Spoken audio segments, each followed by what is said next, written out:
Very good. Oh, fantastic. The way you tell them. It's all about timing, isn't it? It really is. All Good about. morning, good afternoon, and good day. Welcome to another edition of the Digital Download, which is The longest running. the longest running weekly business talk show on LinkedIn Live. We need to Today- do that so that we each have a couple of words each. Starts with Yeah, you, because Rob. that would go so You can get it to smoothly. go along the bottom, Yeah. Rob. Yeah, we could do that too, I suppose. Yep.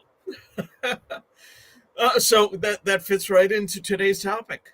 Today we're talking about unlocking the full potential of your business message. You might sense a theme developing across our last few episodes. I assure you, it was not planned. I should be so smart. Quite serendipitously, 3 weeks ago, we had Drew Donaldson on the show, and he shared with us how to distribute content for the best organic and paid results. Building on that, last week, Greg Wasserman shared with us the power of full spectrum podcasting. Say that 5 times fast. The power of full spectrum podcasting. It's more than just hitting record and publish. And today we have a special guest, Donna Kunde, to help us unlock the full potential of your business message through internet radio. We'll talk with Donna about the power and reach of internet radio, and we'll explore globalizing your evergreen content. But before we bring Donna on, let's go around and introduce everyone. And while we're doing that, why don't you in the audience reach out to a friend, ping them, and have them join us? We strive to make the digital download an interactive experience. Audience participation is highly encouraged. Right. So, introductions. Adam, would you kick us off, please? I'm Adam Gray, co-founder of DLA Ignite, and I'm simultaneously have a divine smiling face and I'm wearing an England rugby shirt, looking at the comments we've already received on today's show. So are you wearing an England rugby shirt? I'm not actually. I'm wearing a white polo neck and a black jumper. I should have done, really, shouldn't I, to support the boys? Yeah. Speaking of comments, Andrew Slesser says, good morning, good afternoon, and waves. Let's wave so he can wave to the monitor. Excellent. Thank you, Adam. Alex. Good morning, good afternoon, all. My name's Alex Abbott, founder of Sapiro. I'm not wearing an England rugby shirt, although I am wearing a rather fashionable salmon-coloured, slightly pink sports shirt. So do you call it Adidas or do you call it Adidas? Or I call it Adidas. Right. But I think the Americans call it Adidas. No, but one thing we can it's be certain, Adidas, Alex, is that neither in the US or in the UK would we refer to it as fashionable. So you're fine. Very good. Very good. Ouch. Excellent. Yeah. Thank you, Hi, Alex. I'm Tim Hughes. I'm the CEO and co-founder of DLA Ignite, and I'm also famous for writing the book "Social Selling Techniques to Influence Buyers and Changemakers." Thank you for that, I'm Tim. going to add a third piece onto the end of that. Is I'm a podcaster. Yeah. You're a podcaster.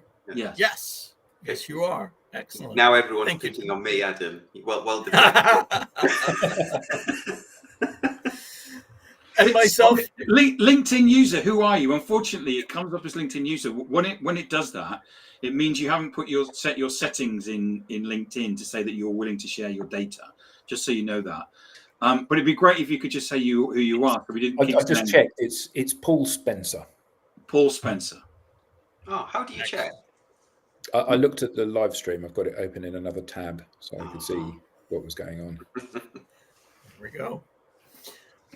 And Sorry, myself, I'm Rob Durant, founder of Flywheel Results. I'm not famous for writing any book yet. Woo. All right. As I said, this week on the Digital Download, we're going to speak with the co-founder of the IBGR network, Donna Kunde. So let's bring her on. Donna, good morning and welcome. Hey, good morning, good Donna. How you afternoon, good doing? evening, wherever you are in the world. Thank you for having me here. Donna, thank you for being here. Please tell us a little bit more about yourself and how you got here. Oh, well, it's been an interesting journey, to say the least. I started out as a military musician and went into retirement, not knowing what I was going to do after that, and stumbled across a coaching course, actually. Became a business coach for a while. In that process, met up with a guy who was the general manager at a local radio station. We did some shows together. Come to find out, he was a consultant doing a turnaround. And when they decided to sell the station, Bill and I, William Eastman, my business partner, we looked at each other, shrugged our shoulders and said, hey, let's start internet radio. Because he had already done the research. He wanted to take that terrestrial radio station and put it out globally anyway. He'd done the research, and we said, yeah, sure, let's do it. So in January of 2020, we launched the International Business Growth Radio Network, IBGR. In March, something big happened in 2020. If y'all remember, there was this thing called just after pink shirts went out of fashion. Right. So the world just kind of shut down. It was supposed to be for 2 weeks. It ended up being a little longer than that. And in April of 2020, we actually had the station up and running with one host, one listener, one country. It was Bill on the air, it was me listening, and it was the US, obviously. And then, so I reached around the world to some of my colleagues and said, hey, you're not doing anything. You want to get on the radio? They said, yeah. And in a very short time, we were able to reach 183 countries.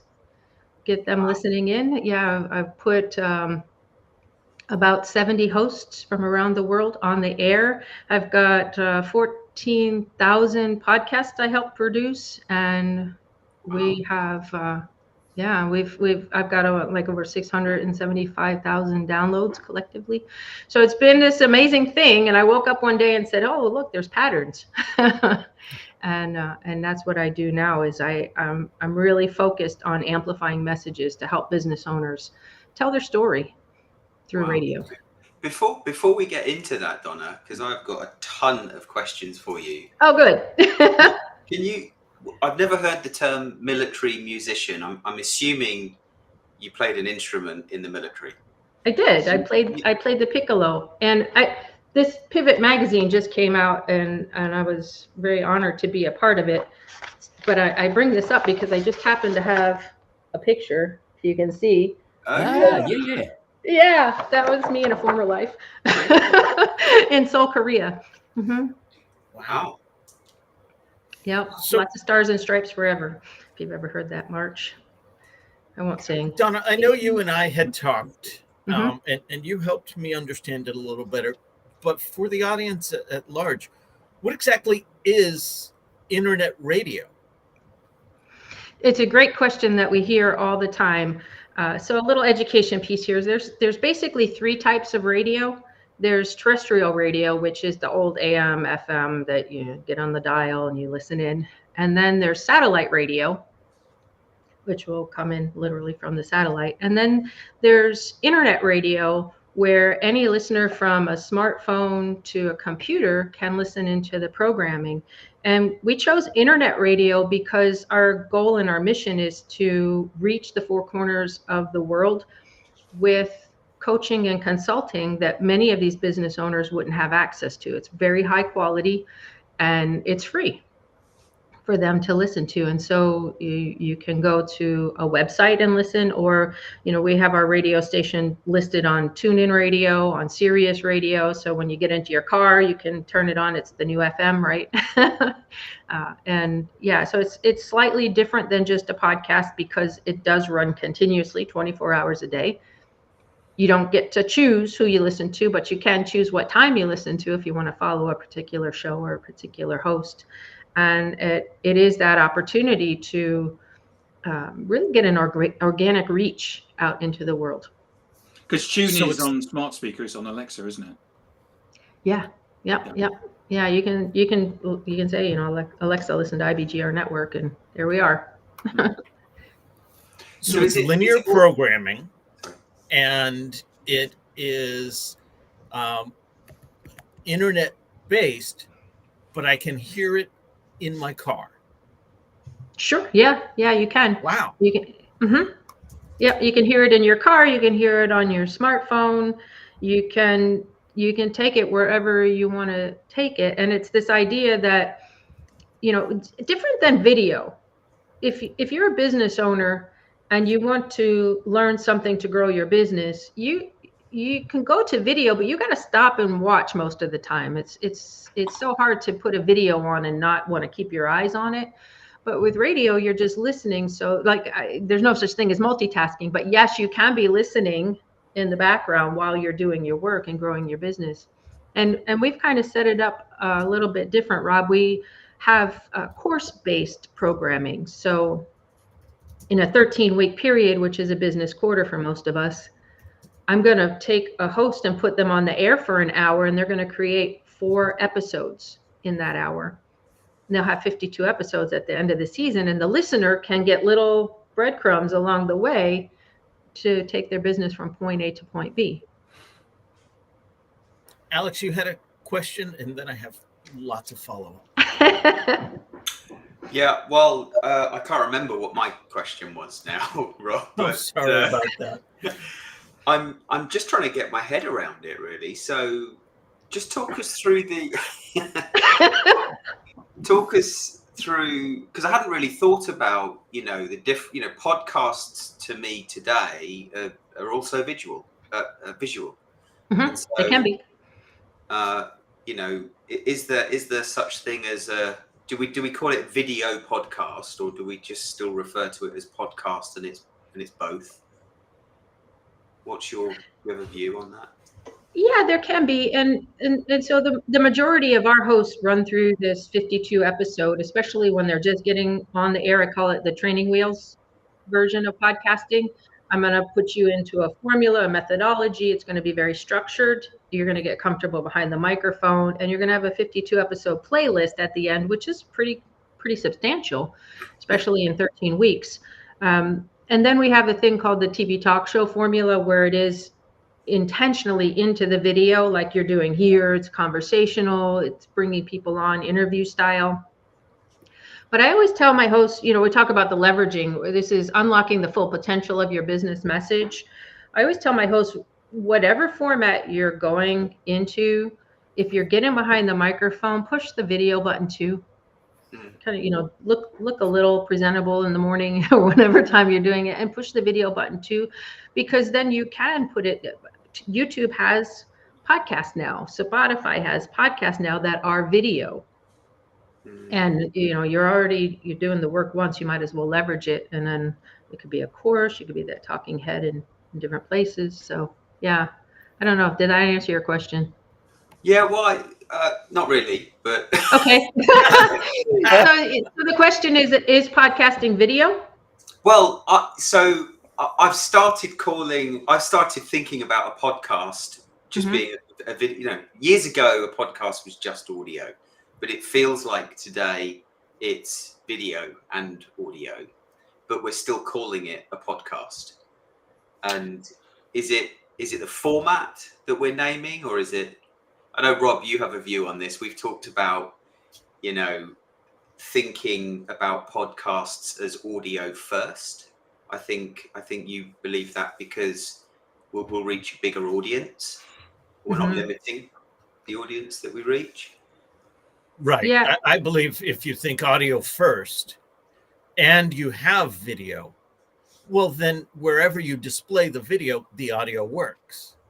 Whereas if you think audio first and you're displaying it, playing in an audio only format, it still works. So you're not shutting out. I want to say half the audience. I don't know how many would watch and how many would listen. But if you build for listen first, you're not alienating those that watch. Mm-hmm. Yeah, I have a background both as a therapist and as a teacher, and we learned that there's 3 general types of learners. the audio learner, the visual learner, and the kinesthetic learner that likes to be fully immersed. So if you're only putting out audio, the listening learner is percentage-wise one of the smaller ones. So you're missing out on reaching people. And of course, I'm always focused on education in my podcasting structure of some kind.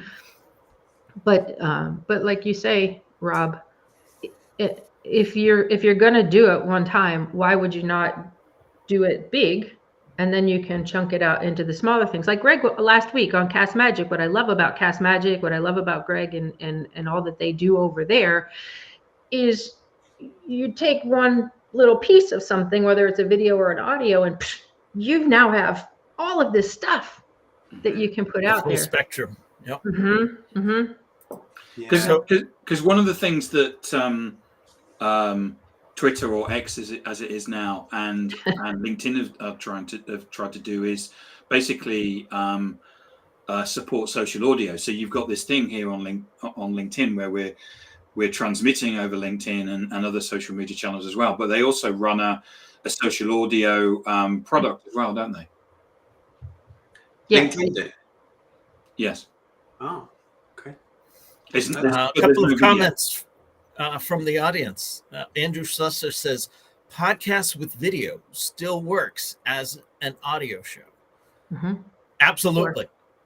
And Rob Turrell shares, there are AI tools that now convert English spoken videos into different spoken languages and subtitles, even if speakers have no language knowledge. Provides automated dubbing. Some struggle with surnames. Well, Rob, I struggle with surnames as well. So I don't think that's an AI thing. I think they'll probably advance more than I will. Donna, I want to bring it back to the full potential of the business message. How can you captivate your audience and avoid common pitfalls in broadcasting? Interesting you should say that. I just had a conversation with my 27-year-old daughter who loves to listen to podcasts. And what she said to me was, she was a captive audience because she flew into Richmond, where I'm from. When we drove up to Philadelphia, because she's attending Temple University, flew in from Chicago. And she said, Mom, I've tried to listen to some of your podcasts, but they're so short. Ours are 13 minutes long. And I just want to continually listen. And I said, okay, great. I don't really care. I mean, I care about you, but it's structured like a course. I want you to, as a business owner, listen for 13 minutes and go do something to build your business. And then come and listen for 13 minutes and go do something to build your business. And she says, oh, it's like a course. I'm enrolled in a course right now that's just like that. I said, yes, it's like a course. So to your point, Rob, initially, you're a business owner who wants to have the end game that the host is promising in 13 weeks. And so as long as the host upholds their promise to take you logically through this, you're going to keep showing up for the next step, little breadcrumbs. It's so interesting that you put it that way, because I'm teaching a marketing course at Northeastern University. And one of the first things that we talk about is the value promise. What promise are you making to your prospects and customers? And here it sounds very similar. What promise are you making to your audience, and are you delivering on that? Yeah, 100%. How can you? Oh, go ahead. No, I was going to say I have an observation, and I'm saying this not to be controversial or awkward, because simply I don't know, because I don't. Tim's face when I said that. Because I simply don't know. So I would have thought that there is a big bonus to having video content short. And the reason for that is that where am I going to view video content? It's going to be on my phone, and I'm going to get interrupted by everything from TikTok to LinkedIn. It's going to be on my computer, so I might be watching it while I'm having lunch, or it might pop up on my stream during the day, and I think, oh, okay, I'll take a little bit of time to watch this. But where would I listen to a podcast? So because I like to watch stuff as well, if I'm listening to a purely audio podcast, I would imagine I would listen to that when I'm in the car. Mhm. When I'm in the car, the last thing I want is a 15-minute segment, because I'm going to be in the car for 2 hours. And in this country, if you pick up your phone when you're in the car, you get 6 points and a £300 fine. So what I would be looking for would be extended content, like an audiobook almost. Like a radio program. That's the beauty of the radio, because it will continuously play for you. Yeah, and I guess that's the thing. So I see the rationale for having this constant stream of stuff. So why the 13-minute breadcrumbs? Why not just get, because if we get you on this show, we want you talking for an hour. Don't want you talking for 15 minutes. Mm. Yeah, I've gotten that question before, and it's a great question, Adam.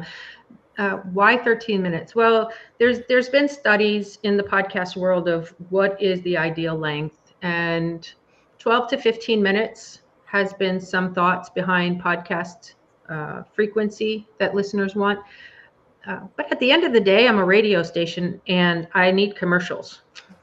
So in an hour's time, I run 2 minutes of commercials at the top of the hour, 2 minutes of commercials at the 15, 2 minutes of commercials at the 30, 2 minutes of commercials at the end. So, or at the 45. And if you do the math, that's 13 minutes in between. So it fits out very nicely for that. And small chunks to grow the business, right? If for those listeners who want continuous listening, more of a variety programming, just tune into ibgr.network radio. Yeah. And for those business owners who have caught on to something that they want more of, maybe you jump in at episode 25 and you're like, oh, well, I've missed the first 24 episodes. Well, then you go find their podcast and you could take it during your business time of growth. Every business owner, I think, should have some growth time in their schedule. And that's when those are listened to that way. Does that answer your question? Perfectly. My partner's 28-year-old, who has been living with us on and off for the last couple of months. He listens, so he does a lot of cycling, and he does a lot of cycling maintenance. And he basically will go out into the garden. He's got one of these things where he puts his bike on and that, and he just puts a podcast on. Mm-hmm. And it's what I would have done previously when I would have turned the radio on, because what you're looking for is something, as you say, that's something continuous that you're not having to tune in. But of course, he's got a smart speaker, and he just chucks it down on the table outside and starts fixing his bike, and it just goes on in the background. Mm-hmm. Yeah. And so with the content, 52 episodes at the end of 13 weeks, anybody knows that there's 52 weeks in a year, I think. That's a year's worth of content to repurpose. And when you run it through AI, like Cast Magic, you're able to repurpose it and leverage it into so many different ways. Ways that our hosts use it. Sarita Johan had her podcast playlist on her website. She's a coach, business coach. And she hired her like most ideal client. She called me all excited. She says, Donna, you'll never guess what just happened. The guy was cutting his grass, listening to her podcast. And because he heard her voice, he heard her message, and he heard her transformation, he said, I have to hire you. And he did. And a lot of our podcasters will put their best 13 minutes as a hyperlink in their email signature. Or they'll book a client will call them and say, I want to book a call with you. And they'll follow up and say, great, listen to this 13 minutes ahead of our call, and that'll be our starting point. So there's so many different ways to use that little 13 minutes versus if I say, listen to this hour long, or if I, and maybe scroll forward to this number, whatever. But it's just very, very nice and short and concise that if I tell people, if you can't take 13 minutes to grow your business, I'm not sure I can help you. I interviewed on my podcast a guy called Michael Brenner, who's one of the most fascinating and knowledgeable marketeers out there. And I decided to let it go on because he was giving out so much information. And we ended up talking for 50 minutes, and nobody listens to him. Mm-hmm. Even though it's one of them, if you want to understand how modern marketing today and how to run your business, it's the best thing to listen to, but nobody listens to it because it's 50 minutes. Yeah. And so back to the C word, COVID. Before COVID, they would say you have to have 7 touch points in a sales process. And now they're saying 15, 20 touch points in a sales process. And our attention span, there's studies that says our attention span went from here to down to here because there was so much information overload during those last, I don't know, 3-4 years, however long it's been. And so again, that 13-minute sweet spot of the rationale. Can you spend 13 minutes to grow your business? At the end of it, I'm going to give you an actionable, and you're going to go do it, and it's going to solve a problem. Can you commit 13 minutes to that? So, I see the heads nodding. Yeah, and Donna, and again, it's about making sure that as an individual, what you're doing is that you're booking growing time within your schedule, depending on how you pronounce it, and making sure that you recognize that you need to be growing yourself, because ultimately we all want to be our best selves. Yeah. And the programming that we have on the station, it's based on a balanced scorecard. So Monday is all about finance topics, Tuesday is all about operations, Wednesday's customer sales, marketing, Thursday's HR and people leadership, and then Friday is that executive thinking day, that big picture thinking day. Our weekend programming is a lot of mindset and personal growth for the complete entrepreneur experience. A lot of us don't want to grow our business on the weekend, but we can grow ourselves, but it's one of those things. Back to the conversation with my daughter, she was trying to inform me, and I told her I really valued the conversation because she wanted me to be a podcast company, the way that the 27-year-olds understand podcast. And I said, no, this is blue ocean, baby. I hear you and I love you, but this is a different concept because of all the ways that it's leveraged. When you follow influencers or my business Podcasting Made Easy, you're 80% done with a book in 13 weeks. How do I know that? Because I had Ben Joya, who's a 4-time best-selling author, book coach. I co-hosted a season with him. And when we finished, he was like, hey, Donna, look, you have your audio transcription already done of your book. You have your 13 broad topic outline of your book. And we followed the model. We're our own case study. We did 13 weeks of a podcast. We did a 3-day event, and our book is coming out. I'm in the final edit of the book. We did that in 8 months, a global radio show, a 52-episode podcast, a 3-day event, and a book in 8 months. What could that do for your business and your positioning and your authority? Yeah. So it's not just a 13-minute broadcast. It's 13 minutes of, excuse me, evergreen content, right? Mm-hmm. Yep.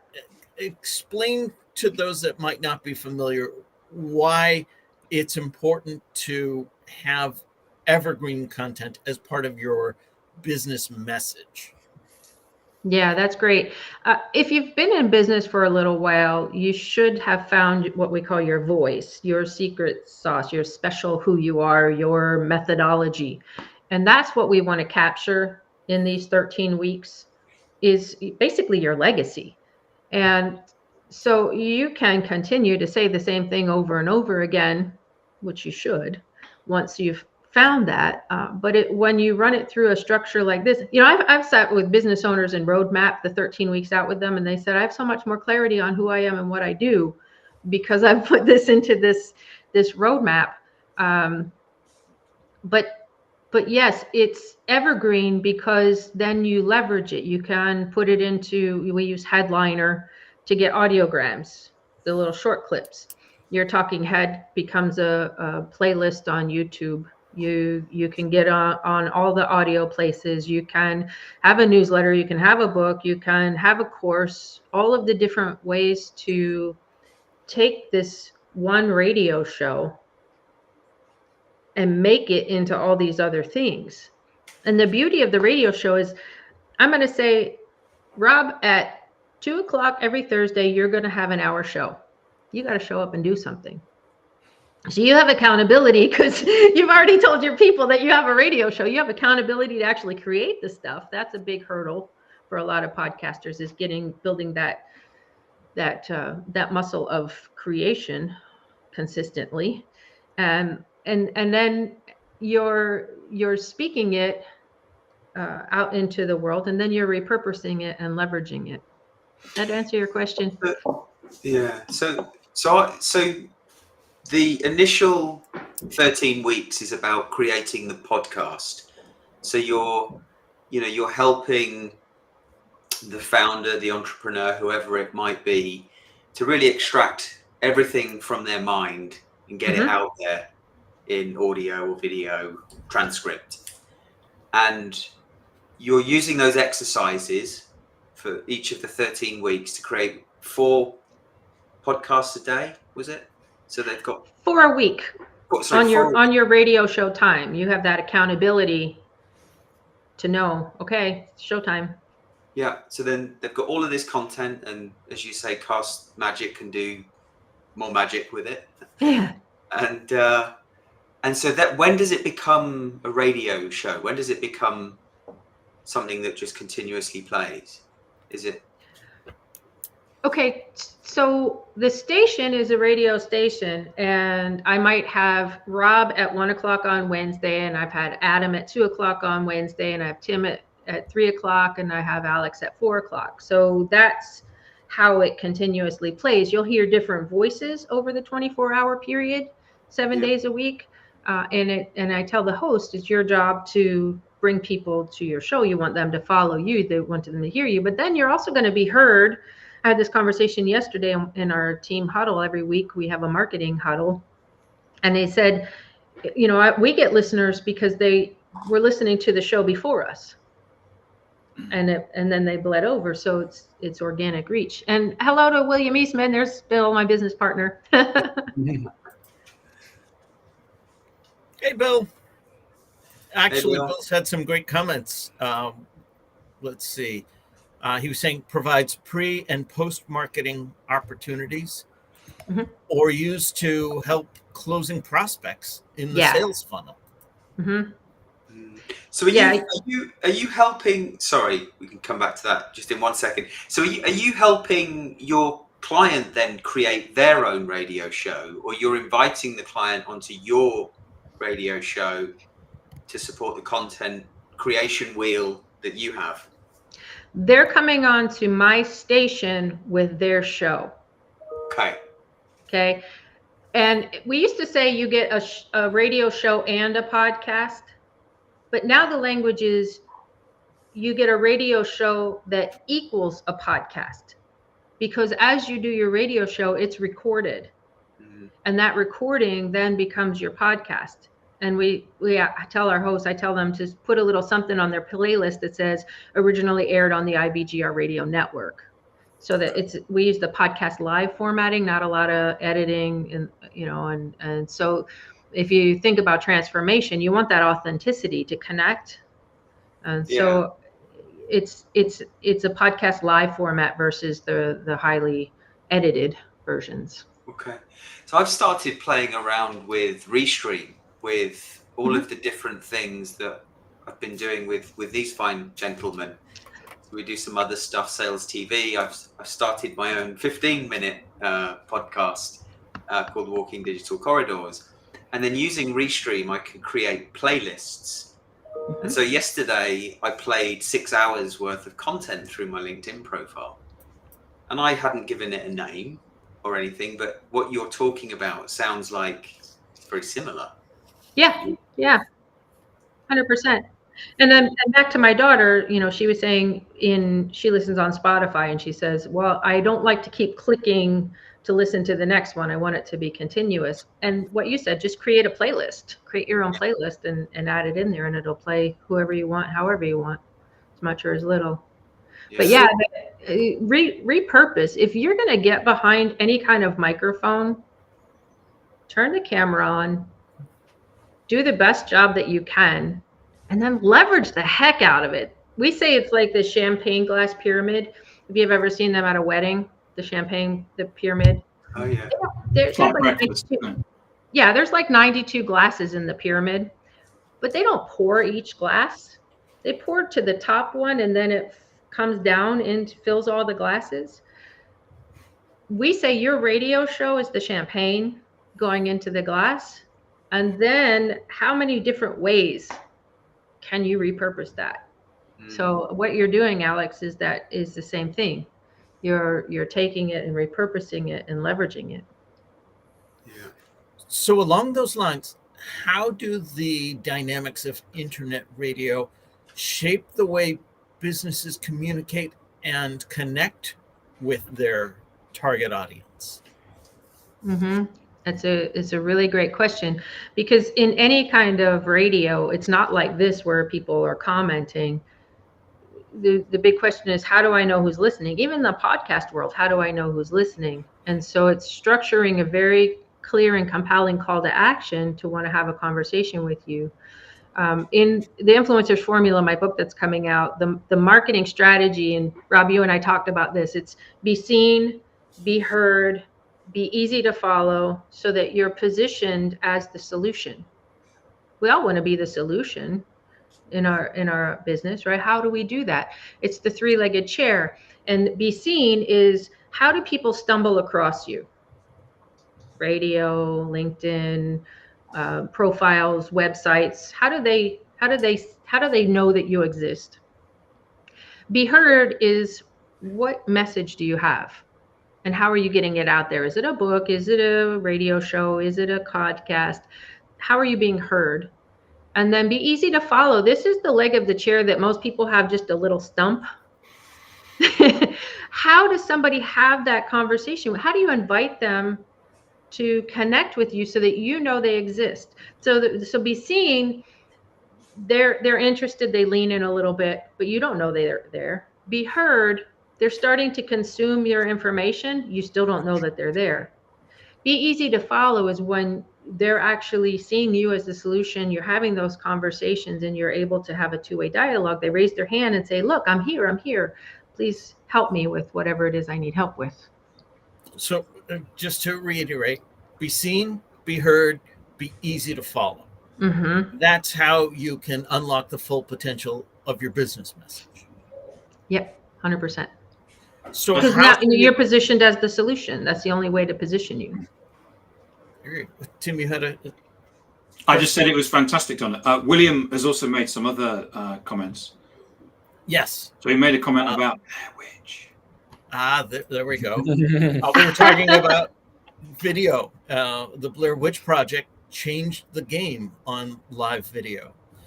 And William goes on to say, one thought, and specific to your industry, your prospects can sample the product or service before purchasing. Mm-hmm. That's a great They already point. know you. Mm-hmm. Yep, just like Sarita. Her client already knew her before he reached out to have the conversation with her. She didn't have to sell anything. Yeah. He's like, here, take my money. And who doesn't want to be there? That reminds me of the statistic from CEB, where buyers are 57% down the buyer's journey before they engage with sales.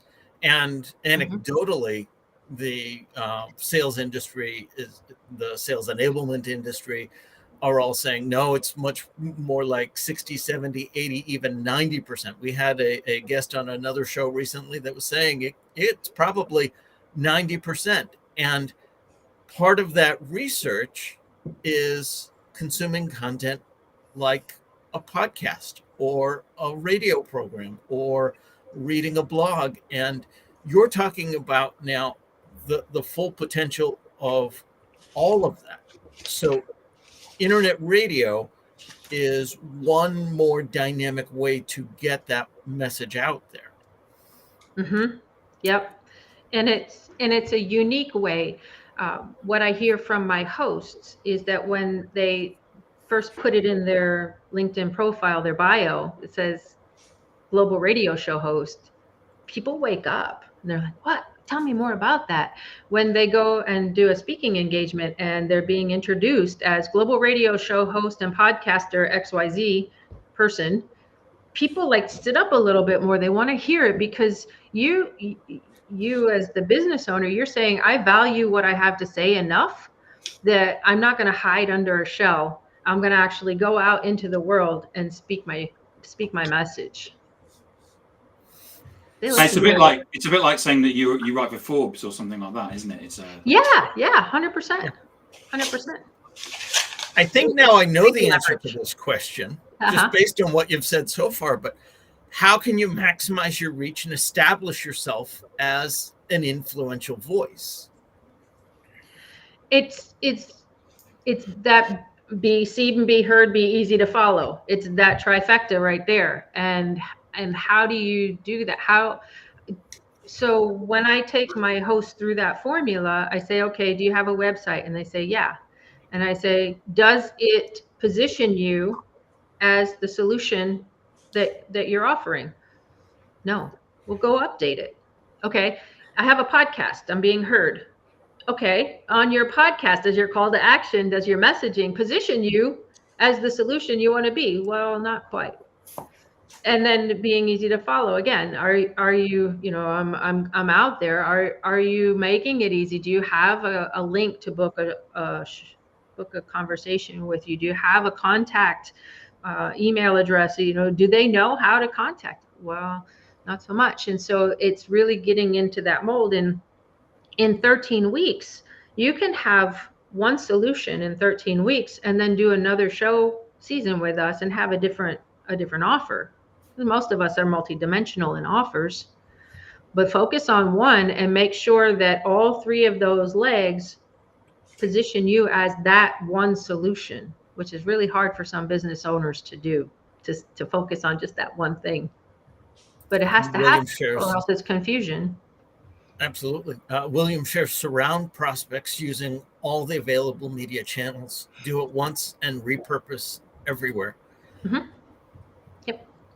What about for the enterprise organization? Is this just as viable? Is this something they should be doing on their own?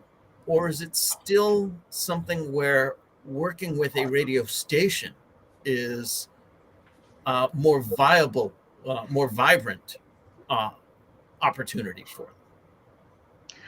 So you're talking about corporate America, corporate. Yeah. Why doesn't corporate America just spin up their own radio station? That's what we've been asking. Yeah. Or associations. What if there was the CFO radio network? What if there was the patent attorney radio network? What if there was the doctor radio network? And you had all of the influencers in that particular niche on the station so that others could listen and be mentored in a way that really makes us all better. And again, I want to go back to the difference between a podcast and a radio station. It reminds me of the conversation that I've had with my kids. I grew up with what is now termed linear television. Thursday night on NBC was must-watch TV. The Cosby Show was a tremendous hit. Anything that followed the Cosby Show, you're not allowed to say that been anymore. Canceled. But anything that followed Thou Who Should Not Be Named was also a tremendous hit. Even if they then moved time slots or nights or whatever, they got that initial following. My kids don't have that sense of linear programming. For them, it's all about on demand. And what I'm finding is discovery is harder for me in an everything on demand world. I sit down with Netflix and I will scroll through a dozen different options and then turn it off after 5 minutes because I don't know. Whereas I turn on the TV, I tune to one of the stations that I'm just comfortable with, and the programming is good enough, close enough, and I stay there for the night. You say that, Rob, but the reason that you're going to watch Film X is because Alex has just watched Film X and told you that it's great. Mm-hmm. And I think that that's the point now. We've shifted from this kind of generic recommendation because, you know, this is mainstream programming. This is the hot hour during the evening. And then immediately afterwards, well, I haven't yet gone to bed, so I'll start to watch it and stick around to watch the rest of the show.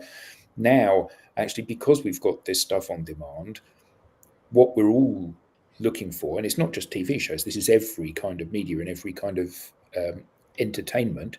You know, it's like Tim does every quarter he does a book review. You know, these are the 10 books that I've read this last quarter, and this is what I would recommend that you read.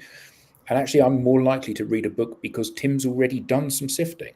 You know, he's going to, here are 10 books, 5 of them are crap. I wouldn't bother with those. 5 of them are fantastic, and you must read these. Okay, well, that's 5 books that I can put in my shopping list rather than going to a well-known bookseller from A to Z and seeing 150 trillion books and go, I don't know. I don't know where to start. And I think that increasingly that's the point, isn't it? And I think the beauty of this is that we publish on the podcasting and radio show type channels, but actually you then get to know the person or the host, and then you engage with the content on the social channels, which means that you get social spread across those channels, which means that people in your network get to see that you're listening to my show because you're listening to it because you've engaged. Recommended for you, yeah. Yeah. And that's a big thing these days, isn't it? And it's a very significant shift because this is based on who I am and who I know rather than what I've watched. Yeah, I had someone this week. Someone else had put a post up about a marketing book on LinkedIn, and they'd gone to Amazon and seen that I'd recommended it, and they come back and posted on LinkedIn, I see, and tagged me, Tim has recommended it, I'm going to go and buy it. Was it our book? No, it wasn't actually. No.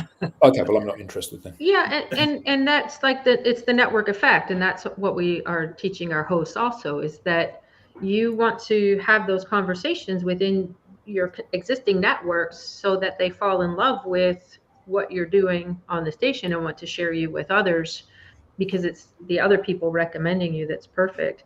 And then as you were saying, the beauty of what we do at the station is that with the radio show, as a business owner, I can put it in my schedule, that in my diary, that what Oh yeah, thank you.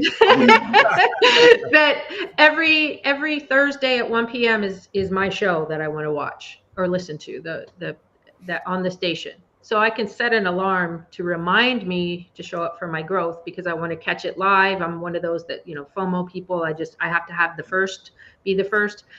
And so our host can say, I'm going live Thursday at whatever time, come and listen to my show on IBGR Network. And then they can come back and say, hey, if you missed it, the podcasts are ready and you can listen on demand. So then you can go back and catch whatever you missed. So it's really hitting 2 different types of audiences with that too. Those that want to set a schedule, and those who want to say, this is my world, I want to live in it, and I'll listen when I want to. William shares in response to the question earlier, why aren't more enterprises just doing this on their own? He says, it's about core competencies. If this is an internal competence, do it yourself. If not, outsource, partner with an organization that does it 24/7. I might even say, building off of that show that must not be named, leveraging the affiliation and partnering with others is probably more beneficial than going out there and doing it on your own, even if you have that core competency. It's great that you could have this podcast, but if the show before you and the show after you are things of interest to the people you're trying to reach, right, there's a likelihood that they will jump in on yours just through happenstance. Just out of curiosity to hear what the next one is about. There's that layover to it. And with our station, we get listening metrics, and we're 30 minutes to 45 minutes average listening time. Oh, wow.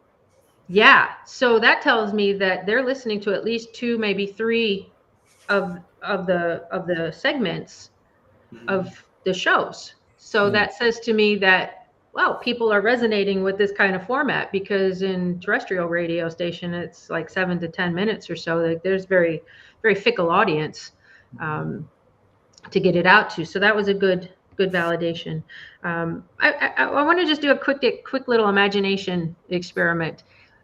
Imagine, Adam, Tim, Alex, and Rob, imagine that you can go out to your social networks and say, hey, I'm a global radio show host.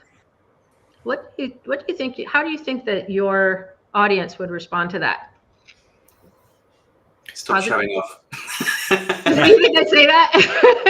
I don't know.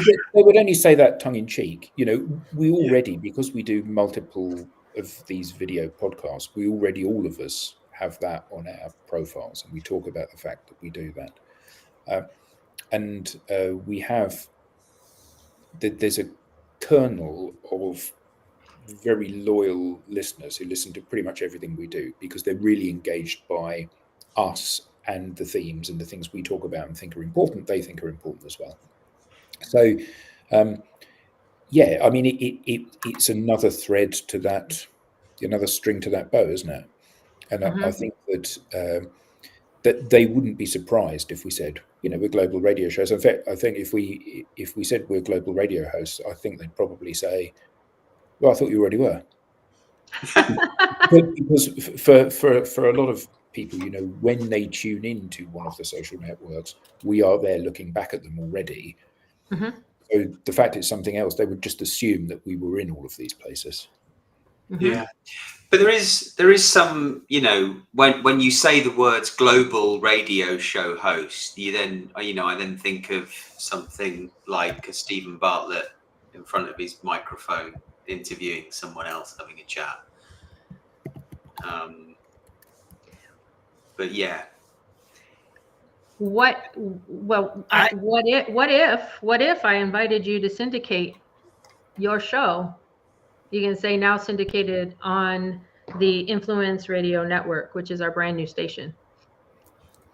I think that would be amazing. Brilliant. Because I'd love to invite you to syndicate your show on our network and become global radio show host, so we can get your voice out to our network and promote you into the countries that we're in. Yeah, that would be fantastic. But for the perhaps more naive of the bunch, what does that actually mean when you say, if I syndicate your show? Yeah, thank you for asking that, because it is a big question that we get all the time. The thing that a lot of podcasters don't realize is that radio stations can get listed on radio directories. Right. We can be heard on TuneIn Radio, not TuneIn Podcast. Right? We can be heard on Sirius Radio, not iHeart Podcast, not iHeart Radio. Like, we're on the radio networks, which is that findability, that new level of what's going on. And so syndication is just a replay of a recording, right, on a radio station. Okay. So it's not, and so that's the differentiation between it. And many of the terrestrial radio shows are syndicated. So you can think of like Dave Ramsey. Dave Ramsey isn't live sitting behind his microphone when you hear him on the radio. It's a syndication of something that he has sent to them. And so for the digital download, it's a syndication. It's a replay of your content, of your material, out to a brand new audience who is tuning into radio. They like this idea of radio. I think that's the amazing part of it. And as we've been speaking this hour, it's dawned on me, it's really about that discovery. it's great that we have these episodes. We have the recordings on a YouTube channel, but if nobody is going out to actively seek that, it doesn't exist. Whereas with an internet radio station, you have an audience that is seeking information around a given topic or theme. In this case, business information. And they don't know what they're listening for, so they couldn't actually go and search for the digital download proactively. But now they will stumble upon it. And some of them might even like it. And then they will continue to seek out other ways of discovering what we're sharing through this. So for me, that's the word there that sums it up, is discovery. Yeah. And a reason to talk to your audience about something new. Hey, super excited. We just got syndicated. What do you mean you just got syndicated? Oh, we're going to be on a global radio station. Oh, you know, for a lot of the hosts that we work with, there's 10 different marketers standing in a row, and all of them are doing something on social media, and they're sending out newsletters. And then there's one of them that says, "Hey, I'm on a radio. I have a radio show. I have my own radio show." What do you think happens to the other 9 little marketers? Well, they don't get as much attention. So it really is. It's that differentiator. I love the fact, Donna, because I know that Alice Cooper has a syndicated radio show because I listen to it sometimes on Planet Rock. So you know, we'll be like Alice Cooper. Absolutely. We'll come with black eyeshadow. Yeah, you sing the School's Out song. Go ahead. Yeah. We'll play it with our piccolo. Oh, there you go. Rocking. So one more time, Donna. Be seen, be heard, be Easy to follow. Yeah. Easy to follow. So I like Rob. So that you are positioned as the solution. So that the bright shining beacon says, I'm the solution because of these 3 things. Be seen, be heard, be easy to follow. Fantastic. And I like Rob Turl's comment there. Yes, about the easy I to wanted find. to bring that up. So Yeah. Rob Turl says, would ad be easy to find, to be seen, be heard, be easy to follow? Being able to search via keywords, concepts, stage before being followed. Yeah. Yeah, all of that. And all of that in alignment with the solution. See, that's the key right there is as a business owner, I might have 5 to 10 different solutions. But in any one business quarter, what if you were really shining the light on one solution and you had it lined up with those 3 things? So keywords, yes, pointing to that one solution. Your website, your bio, your about section, your profile, all of that lining up to that one solution. And then you're speaking it in social media, that one solution. And then how can they reach you? How can they have that conversation with you? Yeah. Rob, close now. So Yes. very soon then we can put on our profiles global show radio host. Yes. Do you like that? Donna, that's fantastic news. Thank you so much for that. Yeah. Thank you. It's my Donna, how pleasure. can more people find out about you, about the radio network, and about internet radio in general? So the website is ibgr.network. ibgr.network. That's a great place to go to learn more and to listen and to get an idea of who and what we are. Personally, I'm Donna at ibgr.network. Easy to find there. Happy to have a conversation via email. I think those are the 2 great places. And of course, I'm on LinkedIn, always willing to connect and collaborate. Excellent. This has been another episode of the Digital Download, Which is now an internationally syndicated, longest running weekly business talk show on LinkedIn Live. We hope to be seen, be heard, and be easy to follow. If you want to be seen, be heard, be easy to follow, and be a part of a global syndication, if you have something to say, we'd love to hear from you. Join us. Visit our website, digitaldownload.live, scan the QR code or find the Be Our Guest section, and reach out. For Adam, for Alex, for Tim, and for myself, I wanted to say thank you very much, Donna. Thank you very much to the audience. William, thank you for being a part of the audience. Andrew, Robert, and I know we had a number of other comments. Thank you all. This has been the Digital Download. We'll see you again next week.